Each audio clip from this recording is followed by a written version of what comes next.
About 25 centuries ago, a young Indian prince renounced the world and renounced his own throne in order to become a philosopher. The cause behind his action was obvious. India was in trouble. There was feuding and fighting and war, jealousy between rulers, and the Hindu religion into which he was born was suffering from a series of desperate perversions. The more sincere followers of the faith were neglected, ignored, and persecuted, and worldly ambitions ran very high. In this emergency, Prince Siddhartha became convinced that there must be a straight and proper way to live. And because of the conditions we are in today, his ideas and his philosophies seem to have very special continuing interest and value to us. Some ways, in looking over his teachings, it would seem that he was a contemporary with us. He had the same problems, and he approached them in the most thoughtful way, a way that perhaps will intrigue or influence a great deal of modern thinking, if it is given the chance to do so. Studying the condition of man, Prince Siddhartha began to develop a series of internal solutions to problems based upon one simple concept, namely his definition or discussion of the nature of deity. He said, if God does not prevent evil, he is not good. And if God cannot prevent evil, he is not God. Something had to explain the condition of the world without blaming it on mysterious factors and forces abiding in space. Buddha, as he became more generally known, had the concept that it was necessary for the human being to reorganize his concepts concerning life, that he must sometime face the problem of his own destiny himself, instead of leaving it to others or future ages or depending upon past times. Each person must work out his own salvation with diligence. Because of this attitude, many people of Asia and also many missionaries from the West assumed that Buddha was an atheist because he did not follow the traditional form of casting the burdens upon the Lord. He felt that it was about time for the human being to face himself. He was probably dramatically correct, but it took a long time for the world to realize what he meant.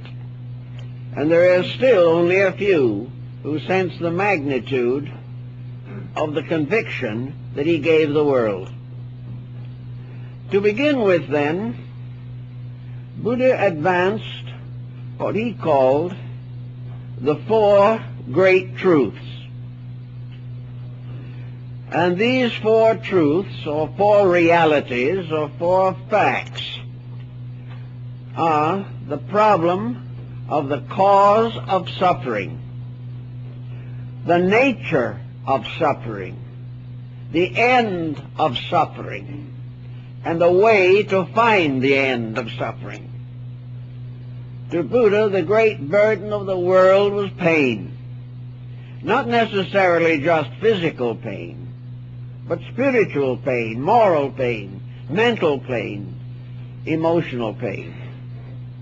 Suffering, the burden of all that is born, the yoke that all must wear, and this strange, mysterious negation which intrudes itself in every moment of human life. In the moment of great joy, pain is near. In the moment of success, failure is near. Why must man face suffering of some kind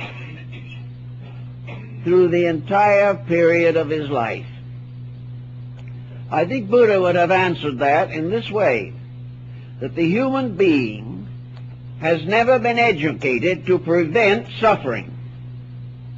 He has been given all kinds of ways to try to get over it if possible, usually ineffectively. He has never recognized the fact that suffering is a symbol. It is not a symbol of the fact that deity dislikes him. It is not a symbol of the tyrannies of nature. To Buddha, suffering was the symbol of the ignorance of man himself. That he is the cause of his own suffering, collectively and individually. And it is necessary for him to correct this cause if he is to liberate the world from pain and misery. The great sufferings are war, pestilence, natural disasters. The smaller sufferings are physical pains, emotional stress, broken homes, wayward children, poverty, disease. All these are forms of suffering, and they all arise within man himself.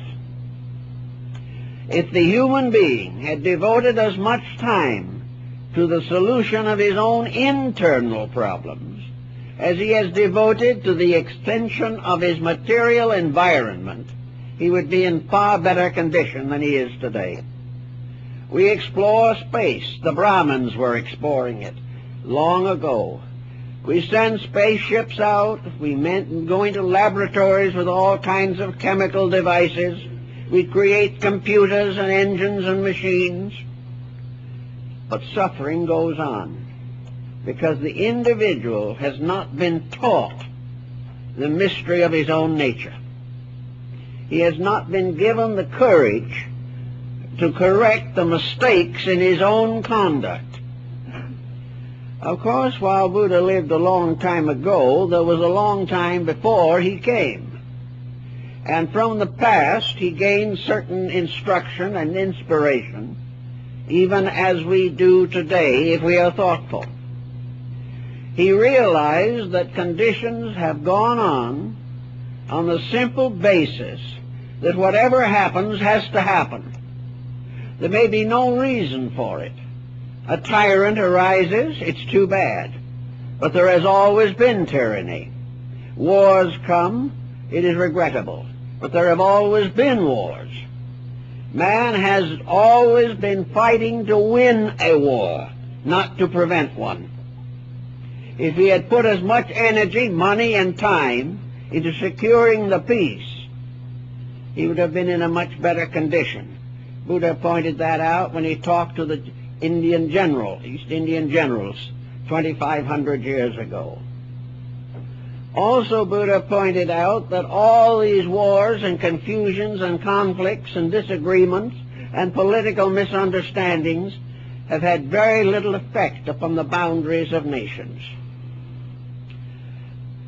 Down in modern times, World War II cost over 50 million lives.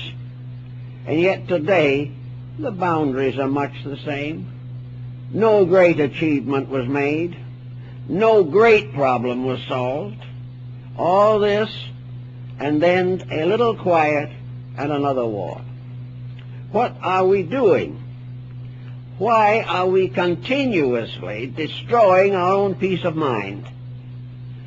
And Buddha, looking it over very thoughtfully and carefully, came to a philosophical conclusion. We must realize that in its original form, Buddhism was not a religion. Buddhism was an ethical and moral philosophy, a way of life. And this way of life included a concept of veneration for the divine plan of things. But Buddha was not primarily a religionist. He was primarily an ethical reformer with a very profound insight into the nature of the human being, possibly one of the deepest insights the world has ever known. So he began his study of the problem by attempting to define the nature of suffering. What is it? He said that there are numerous causes of suffering, but all of these causes are subject to remedy. They are subject to correction before the suffering sets in. There are many, many ways in which we attempt to solve problems, but until we reach a realization of the basic facts of things, we will not solve the problems. The basic facts lie inside of each one of us. These basic facts are very powerful in the lives of some and may cause them to be very dangerous people. In others, these facts of life are simply partly present, and these persons are less dangerous and more reformable.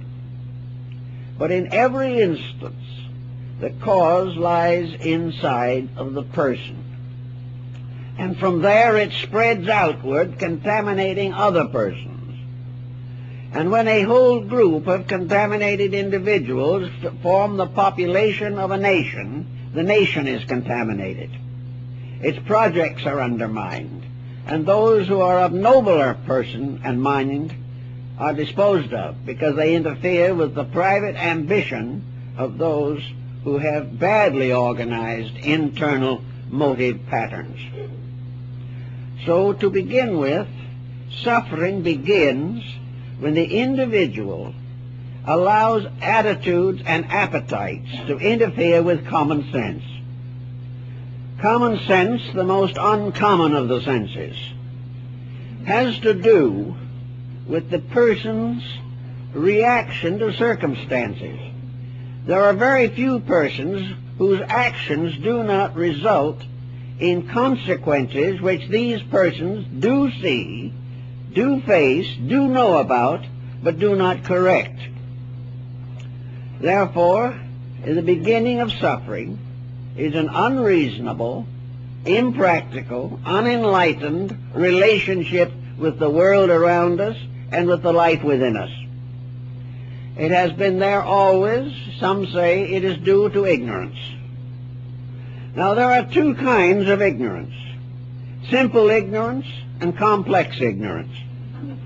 Simple ignorance is the ignorance of the savage and the child. Complex ignorance is far more difficult to work with. It is ignorance which arises not from necessity, but from the unwillingness to face the restrictions of self. It is a kind of educated ignorance which results from being taught the wrong things and having education deprived of every factor that could result in a mature, educated person. Now, we must remember that 2,000 years ago in India, we did not have the situation that we have there now. The great University of Nalanda was one of the highest educational structures on earth, with a student body of over 25,000 and over 1,000 professors. And in the University of Nalanda, Christianity was taught as comparative religion. Things happened. The ancient world of classical Asia was destroyed. Wars and pestilences, most of them due to the abuse of natural resources, came in, decimated and depleted the people. But it was not necessary that this should happen.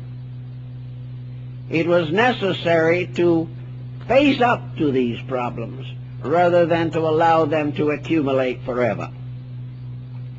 Now we all know, and Buddha knew, that reforming other people is probably the world's most unrewarding effort. Also a very dangerous one. But to start by improving our own natures is very important, because one of the principles of Indian philosophy, both Hindu and Buddhist, is that the individual, being a transient being, having only a few years in this world, should be more concerned with following and obeying nature than he is adjusting to human society. It is good to be adjusted, but the individual who compromises his principles in order to achieve a measure of success here is making a mistake, because he is not going to be here long enough for his measure of success to be meaningful, and he is going to depart from here with a bad burden of unfinished business. Actually, therefore, the problem sums up in a very simple way. How is the person going to understand first the nature of suffering? Buddha tells us that suffering is a very definite part of all existence, that it is caused by selfishness and ignorance. Now, selfishness is injuring yourself or others for gain. Ignorance is being instructed wrongly or not receiving the educational advantages that have descended to us from the past. Now, the educational advantages of the past are not necessarily carefully recorded in our educational institutions. When it comes to knowing the wisdom of the past, history is better than education, because history shows us our mistakes, and education tries to prove to us that that which was a mistake was not a mistake. That the real success is to keep on making the same mistakes, but making them with greater scientific assistance. Just one more step of scientific assistance, and we may not be here to make mistakes. We have not learned. So Buddha says the beginning of suffering is ignorance and selfishness. Ignorance, being improperly educated, not being taught what is true, being prepared to build a career around selfishness. So that the combination of education inspiring selfishness results in suffering. Suffering is wherever we use natural resources unwisely or without consideration for the common good. Selfishness causes us to try to monopolize resources. Such monopoly may make a few dollars in profit, but ends in suffering. The individual who tries to exploit his neighbor gains a little profit, but in the end contributes to suffering. Every action which is contrary to integrity causes suffering on the person who commits it and on others. Now, Buddha pointed out, however, one redeeming point in this, that while our mistakes bring suffering to ourselves, it does not necessarily follow that others will be injured. The only reason why others are injured is because they more or less agree with our mistakes. They think that success, as we have it, is desirable for them also, and that they in turn are likely, through self-interest, to buy the mistakes that we sell them. And as a result, suffering comes to them. Actually, each individual has a right to refrain from the causes of suffering within himself. And temptation is a form of having someone else try to convince you that you should do certain things for motives of self-interest. Where this happens, trouble comes. So the broad point of suffering is that it is the result of breaking the simple rules of life. And these rules cannot be broken without suffering. The idea that we can reconstruct the universe closer to our heart's desire, this idea is false. We have no power to control or master that which extends through the vast reaches of infinity. The space that goes on forever cannot be dominated by the human mind. What we call conquering it simply means to stick a probe in it and try to see what's there. We cannot conquer it. We cannot master it. And it's a case of trying to break rules and suffering, or deciding to keep rules and removing step by step the causes of suffering. If then we are concerned with this matter, Buddha gives us a series of examples, all of which indicate, before we get through with it, that the source of suffering within ourselves is emotional or mental or both. The mind is the cause of most suffering. It is assumed to be an infallible instrument, and it is not. The mind can make any mistake that we want it to make. It is a hired servant of our own whims. It obeys whatever will we bestow upon it. And it tries to help us to fulfill the schemes which have already dominated our consciousness. The emotions also constitute a tremendous pressure, a pressure for gratification of appetites of all kinds. And in gratification of these appetites, we compromise integrity. Everywhere we go, no one or very few people have become wise enough to know that they cannot be dishonest without pain, and that gradually the pain becomes unbearable. And yet they go to the grave with the pain and the dishonesty both intact.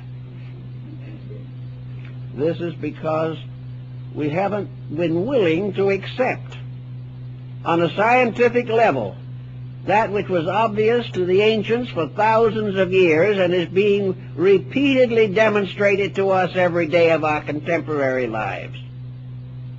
And yet there is only one consideration, and that is profit.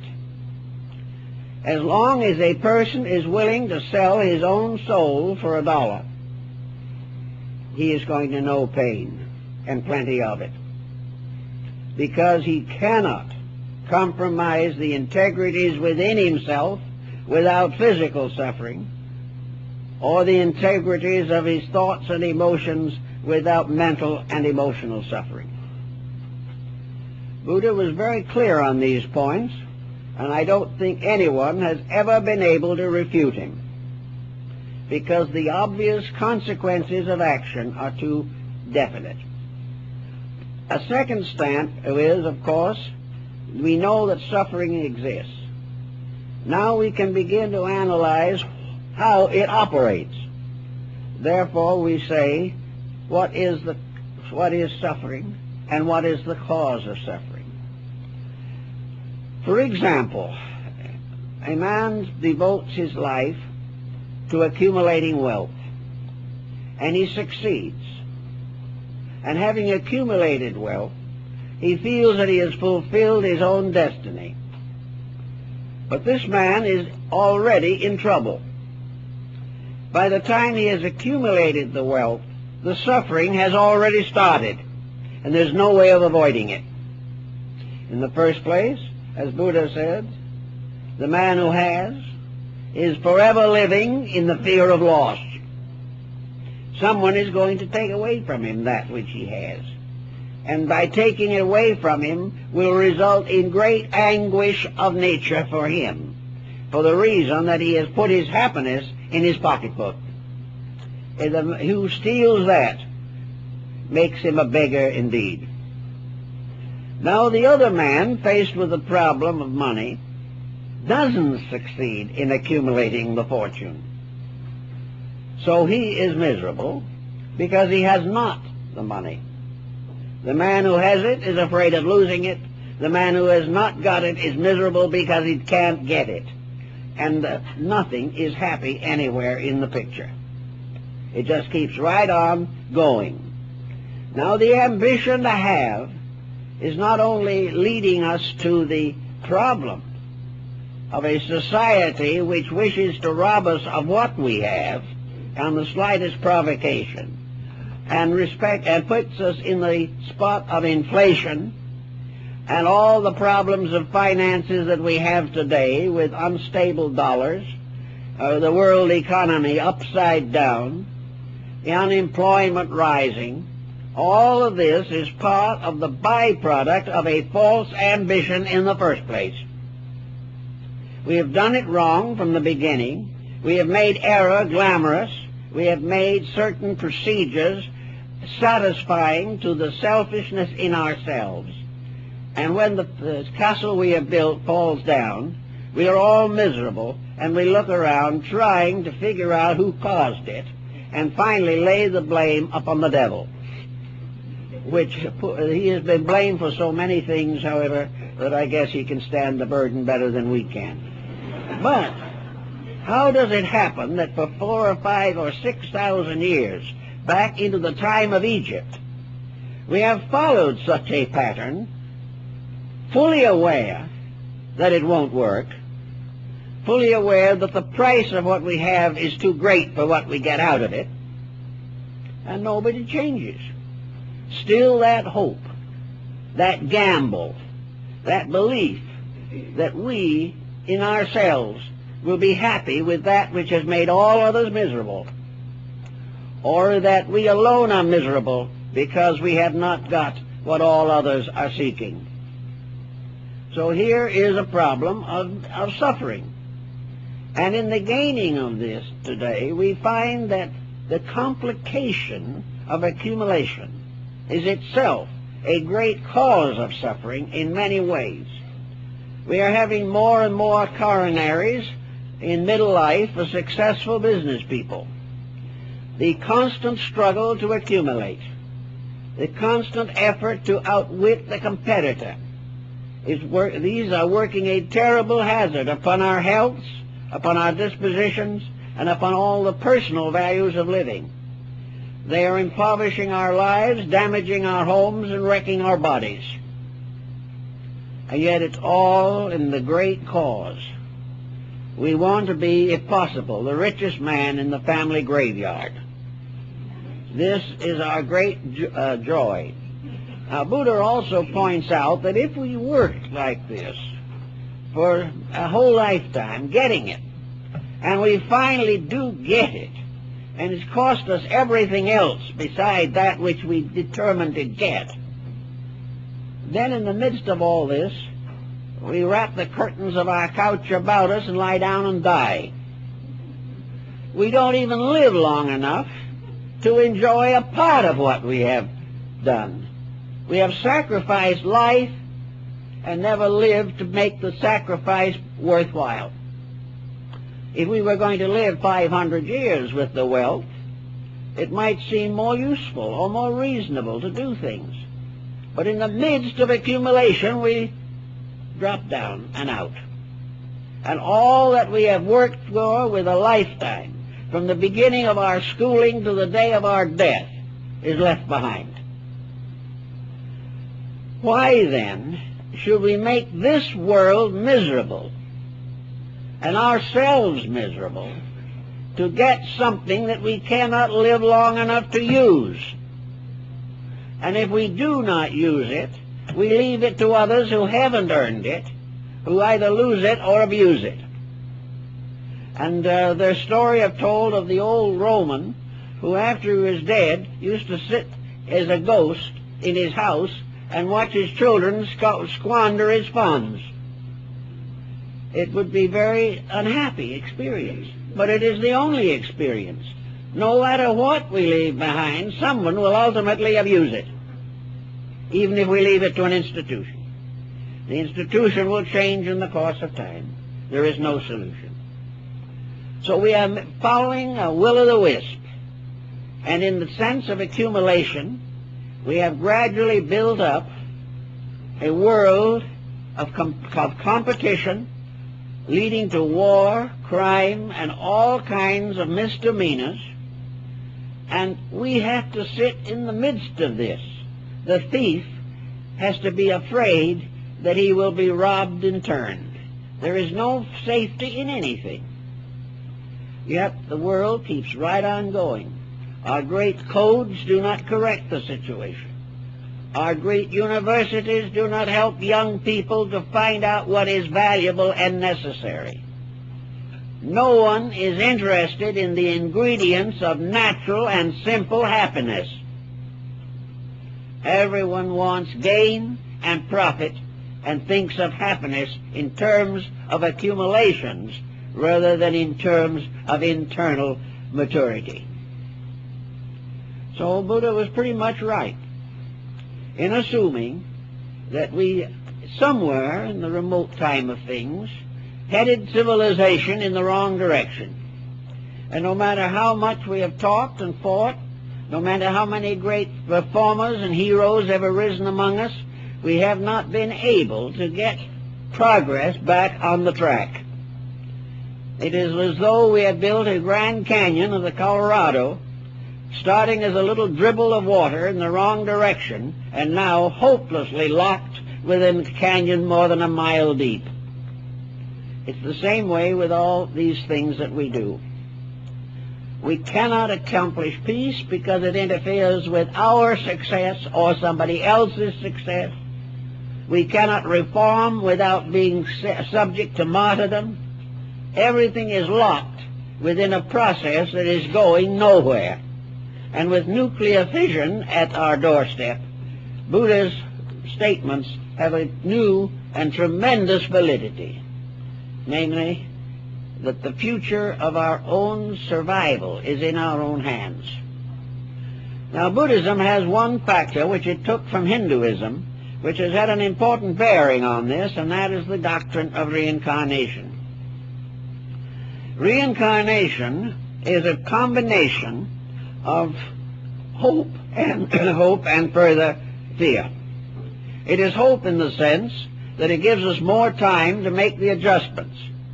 But it also carries the factor of fear because it has the law of consequence locked in it. Namely, that as we have lived and as we have earned, so it will be paid. Therefore, we are all under a certain responsibility for the outcome of conduct. The immediate karmic reaction of most mistakes is right here in this world, where we see these mistakes bringing suffering. But there are long-range mistakes that do not solve themselves so easily. And the most important of these is our own human character. We can leave behind, for a while at least, some of the consequences of our unthoughtful conduct. But we must take the imperfection of our own natures with us and be prepared to come back and do it again, unless the enlightenment and change of realization occurs within ourselves. So Buddha sets out the pattern that each individual is capable of an adjustment that will last forever, an improvement which will add to the eternal growth of his own nature. Suffering does not produce growth directly. Suffering is growing the hard way. Suffering is the individual learning from his mistakes. But there is a direct way of growth in which the individual can learn from having done things well. And this form of growth is painless. The reward of right action is just as real and powerful as the penalty for wrong action. Each person has to work this out in his own nature. So in every way, Buddha ties up the difficulties of our time. Indigestion has something to do with international relationships. The probability that the person is going to have a coronary is due to conditions in which society, being benighted, impels him to follow a wrong example. There seems to be nothing short of a universal reformation that can change this. But Buddha also realized that the talk of universal reformation is a difficult conversation. It has too much in it. Therefore, the person, having only control of himself, must work first upon himself and try to liberate himself from that which is abnormal and unnatural. He also makes a very interesting observation, directly or indirectly through his ahats, namely that actually so few people are interested really in growth that there is not much competition in that field. No one is going to blame us if we take away from them nothing that they value. And yet in growing, we all grow and add up a great treasure of growth without anyone else in the world being poorer. Growth is the one great asset that is non-competitive. It is something that we can become wiser and wiser, but no one else will be injured unless we pervert that wisdom. So there is really no one who is going to really stand in our way and hate us simply because we try to be better. Of course, we have to be a little careful about it, because we mustn't tell them our intention. If we go around telling people that we're trying to be better, we will either be ridiculed or persecuted. But if in our conduct we are better, they will all benefit from it also. So there is very little danger to those who live well, but there is great danger to those who talk about living well. If we do it ourselves, there is a very good way of meeting the problem. So we then come to the last and most important step in Buddha's doctrine, the noble truth of the path that leads to the end of suffering. This is the reason for the rise of the Sangha, as it was called in Buddhism, or the fellowship, the assembly of the devout. This was a group of persons who were determined in themselves to live well.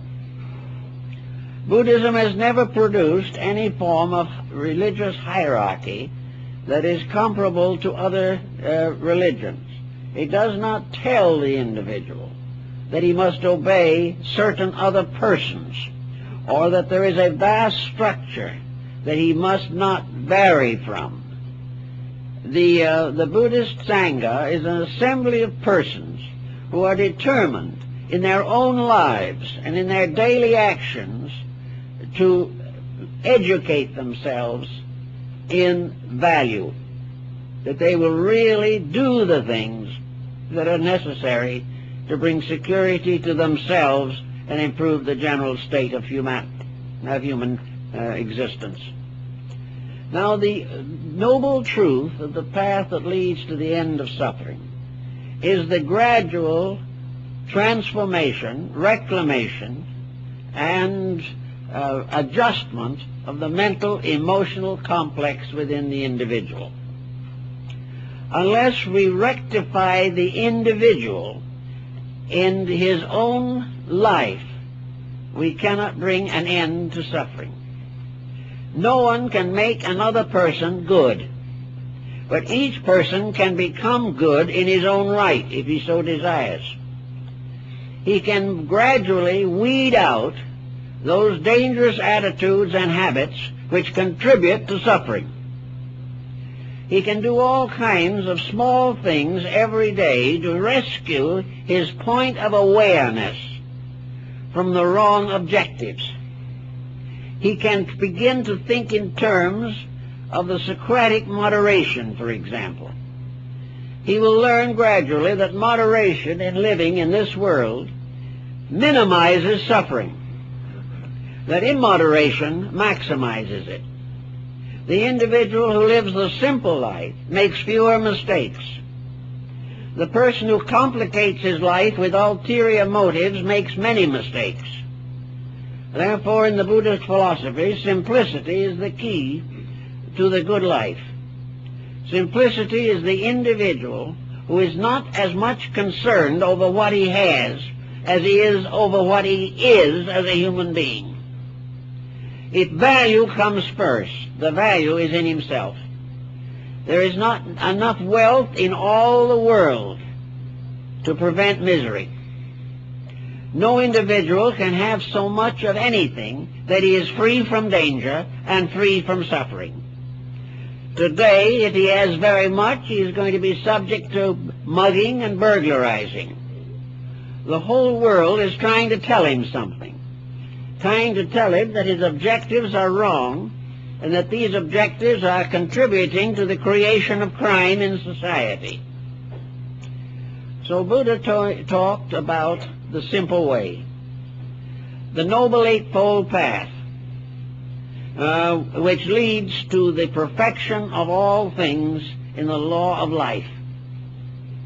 This path is moderation in all appetites, and the gradual simplifying of ambitions and their transformation into aspirations.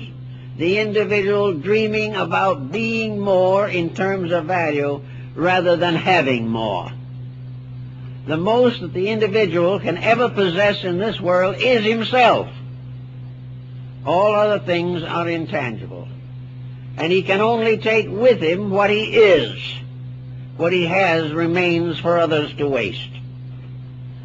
The more simple his life, the more likely he is to move quietly along the path of years, and will free his mind and his heart for those labors which are profitable in terms of growth. All the success in the world is not as important to help as the ability to make a friend and be a friend. Friendship is a greater treasure than can ever be put in a bank balance. But we do not realize this, and we have great trouble because of the banks and because of the system and because that's the way it's done. But how it happens that we have built a great system all over this world, drawing in not only the more powerful nations, but the unfolding and growing nations, to become part of a fatal situation in which there is no consideration for value. Everything is in terms of profit. And every bit of profit today is measured in terms of loss. So we are not getting there.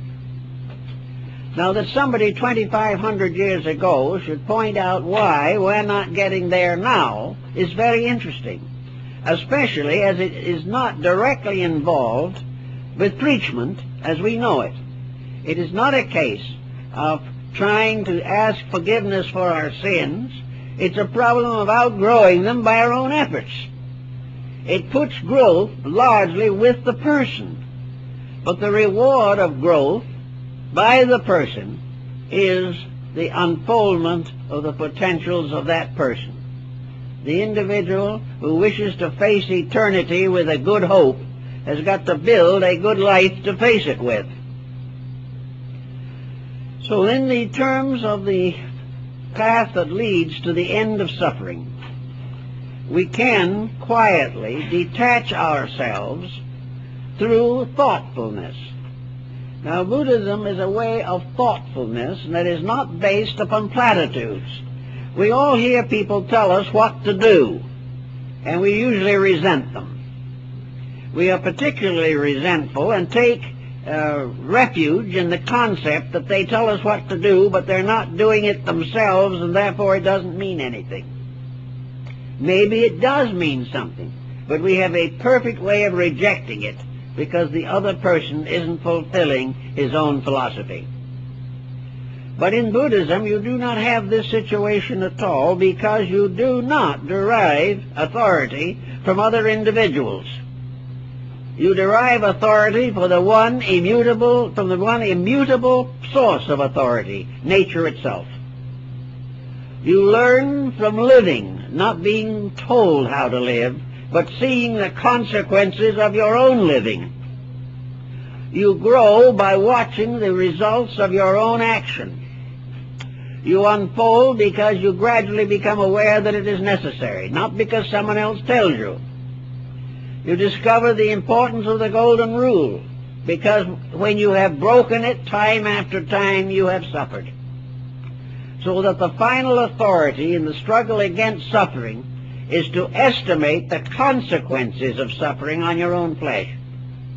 Of course, you can broaden the scheme a little bit and observe how actions similar to yours by other persons is bringing them suffering.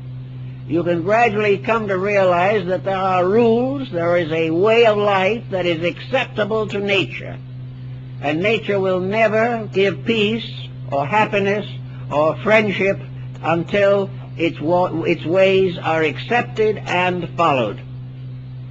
This is a very important discovery, but I like the part particularly that it is an experience pattern, that we are not forced to do something because the wise have told us to.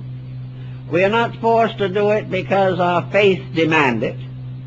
We do it because we cannot survive any other way.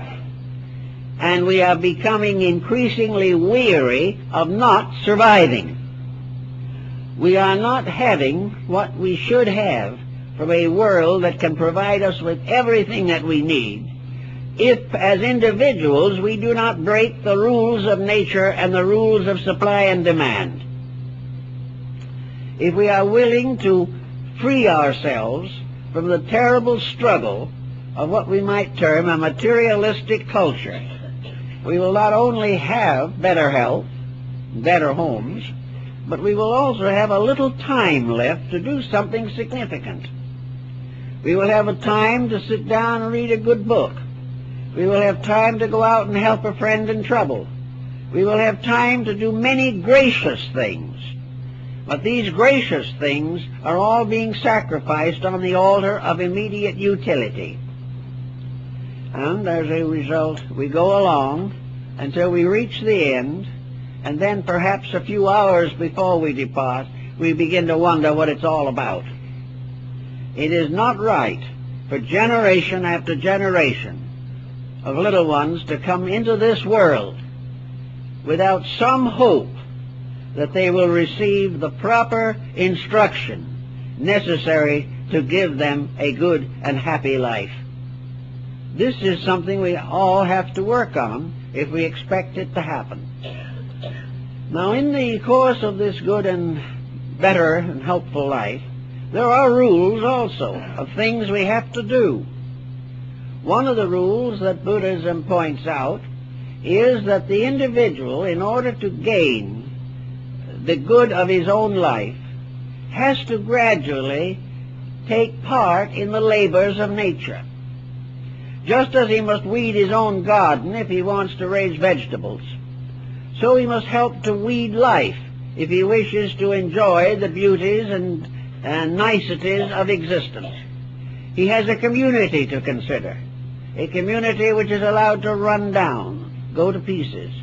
He has a way of environment in neighborhood and in family and in friends, in which he can create gradually a greater amount of beauty, faith, insight, understanding, and security. So we are all gardeners in the world. We are none of us owners of anything. Buddha points that out very clearly in his thinking. We are not owners. We never have anything except a temporary leasehold. We are permitted to have things, but we cannot possess them. And now Buddha brings out the problem of wealth. He was not one of those who thinks we should take everything we have and distribute it among the poor. He said, this is not right because this is not the way nature does it. Nature distributes nothing but gives the individual a right to earn anything he wants. It is not to be bountiful that counts. And Buddha said, remember that it isn't the money. Money isn't anything except a medium of exchange. It isn't good. It isn't bad. It is no more significant in itself than a pebble on the beach or a shell in the ocean. It is not what you have. It is what you do with what you have. It's the attitude of possession.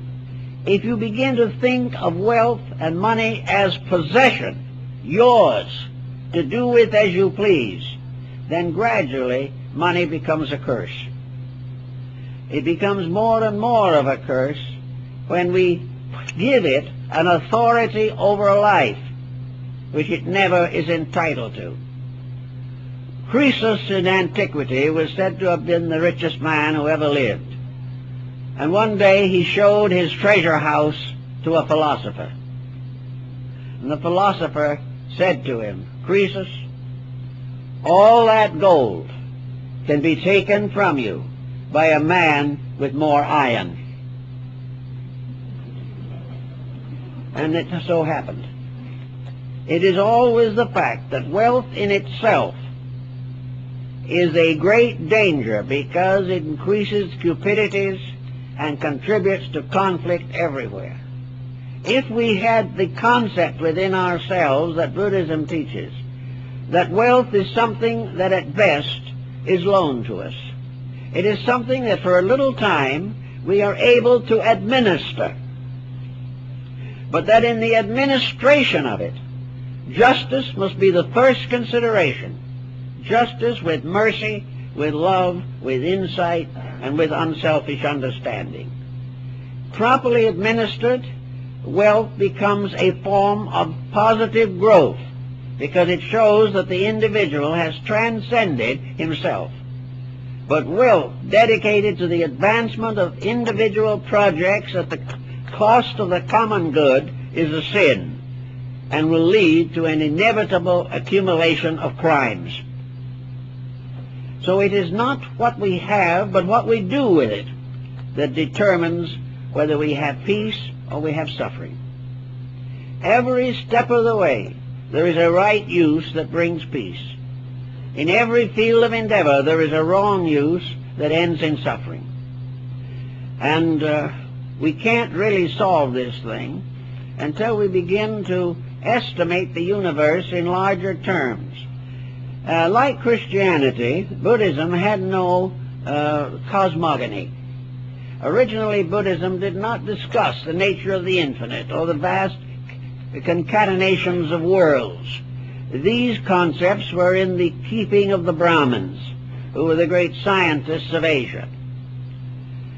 But gradually, with the passing of time, Buddhism divided into two great schools. One of which, the Theravada, or the school, we might say, of strict observances, moved southward in Asia and has its great centers in Thailand and in Lanka and these areas. The other system, the Mahayana, went northward into Tibet and China and finally into Japan and Korea. In this school, cosmogony is introduced from the Hindu, and the days of creation for the Mahayana school are measured much in the same way that Christianity measures creation from the book of Genesis. It was the background for a vast concept of life. Add to the Brahmins reincarnation, which they already taught, and karma. Add to that also the mathematical exactness of their calculations of the great cycles of space. Then add to that the law that we find in Buddhism of eternal progress towards infinite at-one-ment with reality. And you have a universe in which no one can afford to be selfish. The individual who, being a materialist, feels that when he passes from here, no one is going to care, and he is no longer going to know that he ever existed. This seems to be one end of suffering, oblivion. But to work as hard as he does, and use the faculties that he possesses, and bearing witness to a tremendous evolutionary background which has brought him to the present condition, and then assume that he is exterminated, is something the Eastern mind has a great deal of difficulty with.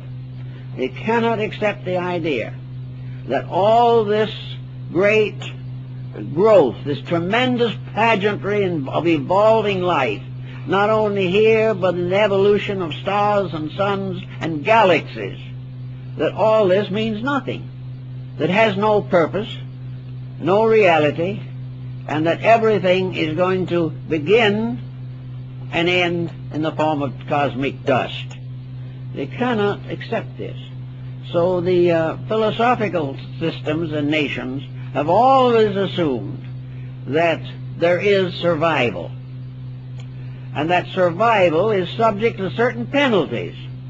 In some religions, those who have been naughty, when they leave here, roast in perdition for an unlimited period of time. This concept has lost interest for most people. It is no longer believed. And even in the old days, where the beginnings of the belief can be traced, it was intended as symbolical. It was not intended to indicate a literal place. The individual is not intended to roast in perdition, but he must have a kind of purgatory which is perhaps even more painful in the long run. He must live with himself. He must face the consequences of his own conduct. He must become aware of the misery he has caused. He must realize also how he has frustrated his own growth, how he has destroyed a valuable experience pattern which should have made him a better person. Instead of that, has left him sorrier than before. So what we have thought of as purgatory or perdition is really the inevitable facing of self, the inevitable continuance of an unfinished business until we finish it.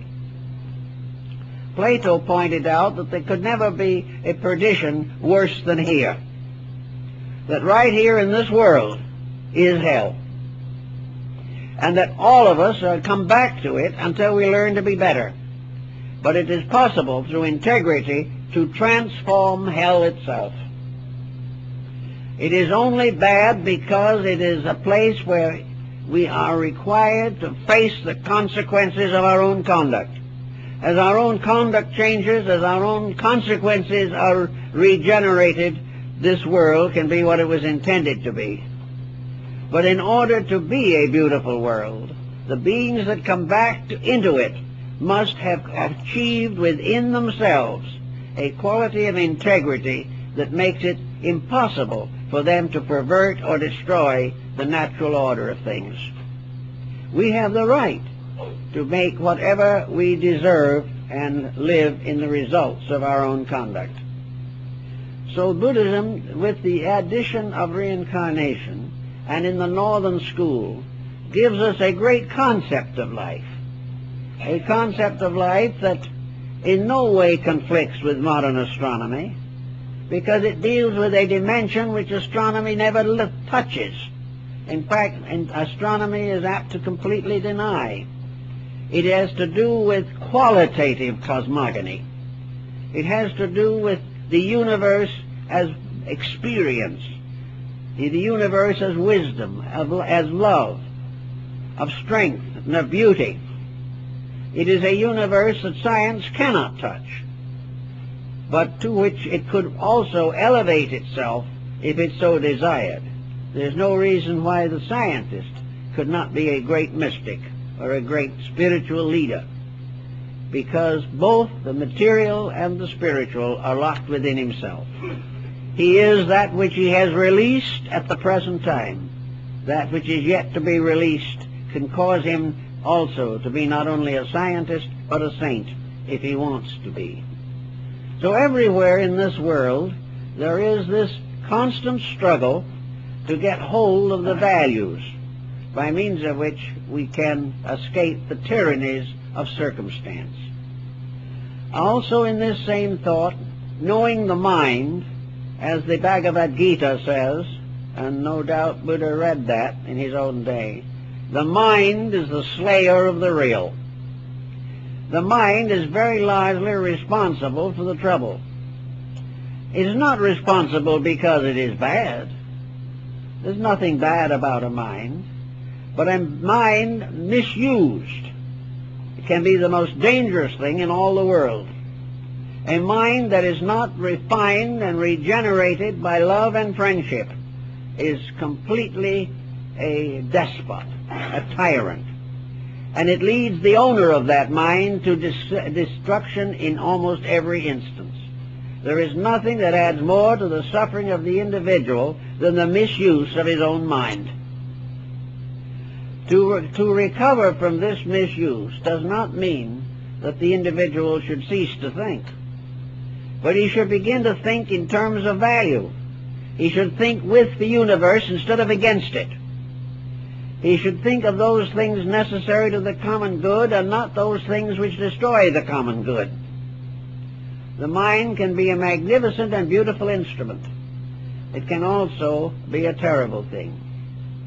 And in the illumination of Buddha under the Bodhi tree, it is said that there was a kind of an atomic fission, a tremendous explosion of energy, of mind within him. It was the mind that became the universal energy and overcame the personal. Universal mind, more or less, was given the right to manifest through him. He gave it that right himself. Buddha never claimed to be an avatar, never claimed to be a god, never claimed to be an agent of God. Buddha never claimed to be anything but a simple human being who, looking around and seeing what was happening, thought something ought to be done about it. And in order to create his philosophy, he accepted nothing that was not demonstrable to him in the simple course of his own lifetime. For 80 years, he wandered the roads and paths of Bengal, and during that time he saw every type of experience of which the individual is capable of enduring. He saw birth, he saw growth, he saw death. He found all the different scenes and sights and symbols of human achievement and decay. He saw great palaces filled with misery. He saw hovels with joy and beauty. He saw the wise and the semi-wise and the unwise. He saw the sophisticate and the natural and simple childlike person. He experienced all of these things, and he had to fit it in, all of it, into one great comprehensive plan. A plan which man can intuit. A plan which man may not fully understand, but one thing he can understand. Namely, he knows when he breaks it. He knows when he does wrong. And from constantly learning what is wrong, he must ultimately gain the inner vision to know what is right. And he knows that what is right is harmless. That what is right protects every part of the person. And those who followed in his path, his arhats and their disciples, gradually reduced the power of pain and misery in themselves. There is a painting in the back of the lecture hall here on the nirvana of the Buddha, a Japanese rendering of an ancient Chinese painting. Here the master is lying on a couch of death surrounded by his disciples. The disciples are all sad, looking greatly deprived, except Ananda. Ananda is looking up through the sorrow of the others, smiling beautifully. Ananda knows the truth. And in that in itself we have the mystery of the loss of suffering due to the sense of loss. Ananda knew the truth about the passing of the Master. Therefore, he did not suffer. Buddha knew the mystery of all things that change, and therefore the transition is to be met in peace and understanding and charity and insight and kindness and forgiveness. He also taught that every grudge can be likened to a psychological germ bringing sickness to those who hold it. Every prejudice, every unreasonable attitude, any pressureful or extreme attitude, even one of a highly spiritual nature, must be carefully examined. Where the person loses his inner poise and expresses an emotion or an attitude that is excessive, there is too much pressure. And what is pressure? Pressure is a cause of suffering. Wherever there is pressure, there will be suffering. Now, nature has provided man with a certain equipment to protect him from suffering. He has resources within the endocrine system, particularly in the suprarenals, which enable him to meet a stressful situation with poise and dignity. But if this stress goes on year by year and he never controls himself, the resources of the body are exhausted and it begins to fail under an abuse of attitudes. Man can destroy his own body by abusing with his attitudes that body. So everywhere the individual must learn to reduce stress. I have noticed in talking with people that nearly always they get excited when they're wrong. They become more pressureful. They do not realize this, but they become defensive. If they are right, it needs no defense. The Buddhist philosophy says if you're right, you don't have to defend. If you're wrong, you can't defend.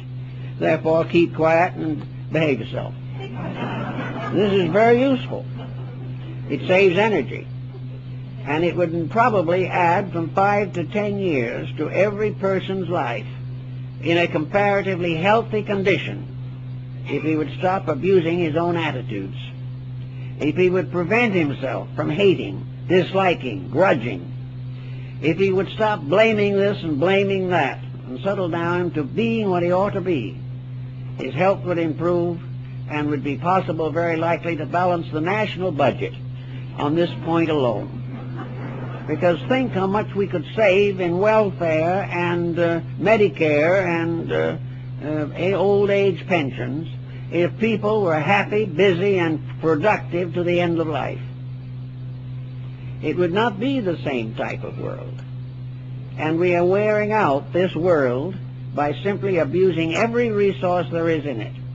And then when we try to correct the situation, everyone hates us and organizes to maintain the corruptions. Therefore, you cannot do it that way. The only way you can do it is to recognize an over-government or an over-world that must be obeyed. In Buddhism, as Dr. Amasaki, who is an expert on Buddhist symbolic art in Japan, observed, the universe of Buddhism is not a kingdom. The universe of Buddhism is a commonwealth. Buddhism does not teach a tyranny of executive force anywhere in the universe. It is indeed a commonwealth which is created as it is created in order that it may gradually become a psychically socialized existence. The commonwealth of the world, of the universe, of cosmos, is also interpreted in the forms of a cosmotheism, namely that existence itself, this vast expanse, is all of it an expression of the divine mind. The universal thought produces it all. The universal thought is eternal and can never be wrong. The universal thought has unfolded through every form of life that is known to us. Every thought, every form is one of the temporary passing musings of an eternal thinker. This vast theism is absolutely organized, but it is organized not by an artificial mind forcing organization upon it. It is organized because every atom is organized in its own structure. Organization is inherent in any structure that exists in nature, from the smallest microbe to the vastest galaxy. These things do not have law and order thrust upon them by an external power. That law and order of their kind is within themselves, eternal, inevitable, unchangeable. And that law and order asks and requires and demands the fulfillment of its own purpose. And when the law and order in the living things becomes the rule of those things grow, live, and fulfill themselves. When they go against the plan is so much bigger than they are that they do not have a chance of success. They can never succeed except by obeying not somebody else's will, but the eternal within themselves, which is properly integrated for the species to which they belong. Humanity has its own laws. It has its own rights. It has its own purposes. And these are inherent in every human being. They're in every cell of the body and in the great compound of the cells which we call the personality. All these things are moved by rules which are intended for only one purpose, to prevent suffering. If man himself continues to abuse these rules and causes suffering, then the rules still operate because they begin to point out the law and the path that leads to the end of suffering. The individual who suffers from a mistake must recover by correcting the mistake. If you have a certain physical ailment that is annoying or something, you go to your doctor and he tells you not to do this or to do that, and you will feel better. In nature, you don't get someone telling you, but through experience, you make a mistake and it hurts. You make a mistake in selecting of a friend, and the friend isn't true to you. And you must ask yourself, what caused you to select for your friend a person who wasn't worthy? And the chances are 100 to 1. You will find that you chose that person because that person apparently was going to be serviceable to you for some purpose. That you made the friend to advantage something of your own, and therefore you were deceived. You deceived yourself by allowing your motives to blind you to your integrities. All these things have become part of a strong Buddhist philosophy of life. They are part of the way in which the doctrine has descended, and probably will, in one way or another, be absorbed into practically every culture that we know. It conspires against nothing. It is not basically a creed. It doesn't even need to be named. It is not something that was dreamed up by a person. It is merely the ability of the individual to understand his own nature and to find out how he operates by watching himself operate. He must serve apprentice to his own principles in order to learn. And when he sees that he is not getting the results that are good for him, he must change his ways. And he will find nearly always that when he realizes that he needs to change his ways, what he ought to do will become apparent to him.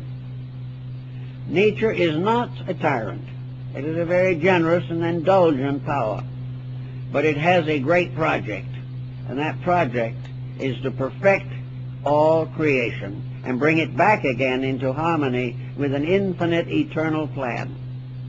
So that in order to fulfill these purposes, each rational thing has to work out its own salvation with diligence. These were the last words of the Buddha. And we all have to live by them. Work out our own salvation, not necessarily for our own glory, but in order that we may become part of a plan that needs us. Every single human being is part of a plan. And that plan calls for the fulfillment of life in everything. The final achievement of the rectification of character in every living thing. The birds and the bees and the animals have their characters which must be rectified. Man has his character. And according to the Buddhist beliefs, the universe is full of unfolding evolutionary processes, where millions and myriads of forms of life unfolding and perfecting themselves according to the laws of existence. To discover these laws is the first labor of the wise. To live them is the first constructive relationship that we can have with eternal purposes. And if we do these things and do them correctly, our lives will be far more gentle. The only thing we have to do is gradually weed out those actions of our own which are detrimental to us and others. And by doing this, we shall come in the end to a very much better and happier relationship with ourselves and with those around us, and we can build a civilization that has a chance of enduring. Well, I guess that's all for this morning.